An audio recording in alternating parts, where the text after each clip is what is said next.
Now we're going to make a really sweet romper, and here's what you need. You need fabric for the cuffs and the neckband, and I'm using a ripped jersey, which is a four-way stretch, and it's really lovely.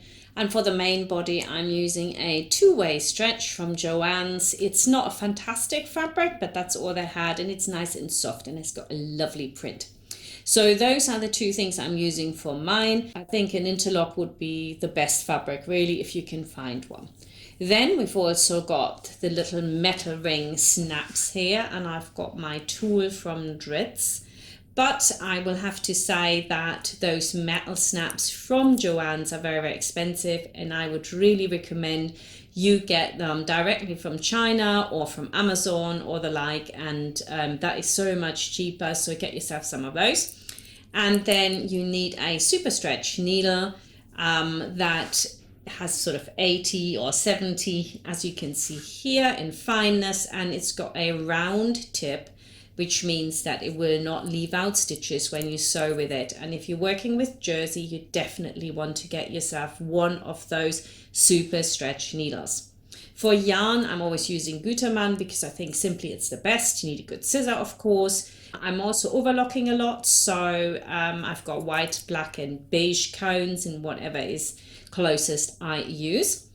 And then you have your pattern, and we need to print that off at 100%, and then we can cut all the pieces out. You should definitely check the scale on it, so it's either an inch or 5 centimeters. Make sure that it is, then you know you've printed off correctly, and that's up here.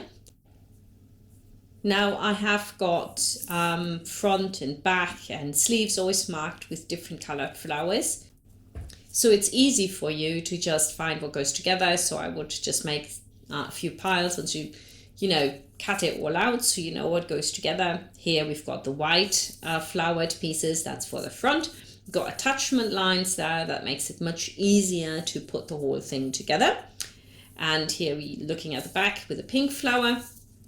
And then we've got the cuffs, which have nothing on them, one for the ankle and one for the wrist. And then we've got a little gusset here, and that is my sleeve, and this has got a yellow flower. That's the same across all my patterns, makes it terribly easy to just do it. And the neckband. And you also have got an assembly plan, which shows you how many pieces there are in your particular sized pattern. These assembly plans are not the same for all sizes. They're different for each size because, of course, the bigger the sizes, the less will fit on one piece of paper. So I need to split my pattern maybe in more parts than a smaller size. Then you cut it all out, all around the edge, including the attachment lines. And now I can just sellotape everything together. I've cut everything out. So you just take your assembly plan, have a quick look, and then you can get started. And I'm going to put together my front here. That's got the white flower on it. It's in 3 parts this time. Overlap when you got the attachment line. Like that, sellotape it together. And basically that's a system. You do that for every one of your pattern pieces. It's very easy and you won't waste a lot of paper. I think that since you have to print it all off and it's your ink, I'd like to save you some. You can also just print on, fast it is on my particular computer, so that you use less. You don't necessarily need to print in color as well. So save yourself some, because once you cut it out, it doesn't really matter if it's like dark black or gray.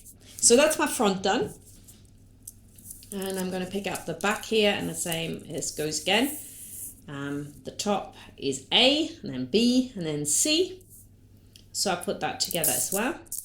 And then we're going to have a look at the pattern pieces and what they all mean, so that you understand what we're cutting and how we have to cut it and how it goes together. So you've got the back and the front, and both have to be cut on the fold. That's what that arrow was for, so that you get one big piece.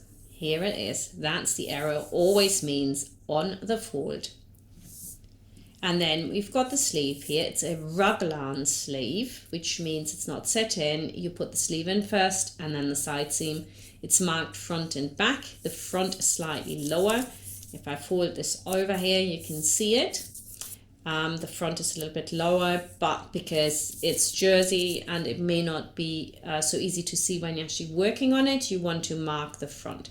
Then the sleeve is just inserted between these two pieces, and it's actually quite easy to put it in.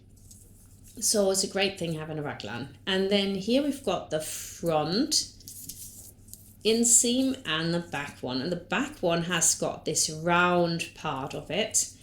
And what we're going to put in that is the gusset. And that makes sure that it can go around the nappy easily. And when that is folded over, it'll have the same length as the front. So that is the thing. And then this can just be bound afterwards with the binding. There's no pattern piece for the binding. There are instructions in your instructions on how long to cut it, and the width should be 5.5 centimeters. So the binding is cut on the straight as well, and not across the fabric. So now we've got the neckband here, and that will just be folded over. It's got this little bit of a college jacket look. Actually, I really like that. And we fold it over here. And what that does is pulls the inner edge in a bit, so you don't get that horrible sort of stretched neckline you very often get with rompers. And these are the cuffs, and the cuff for the ankle is only going to be closed on one side, and the cuff on the wrist is going to be shut completely and then put into the sleeve. And that's it. We are ready to start cutting out.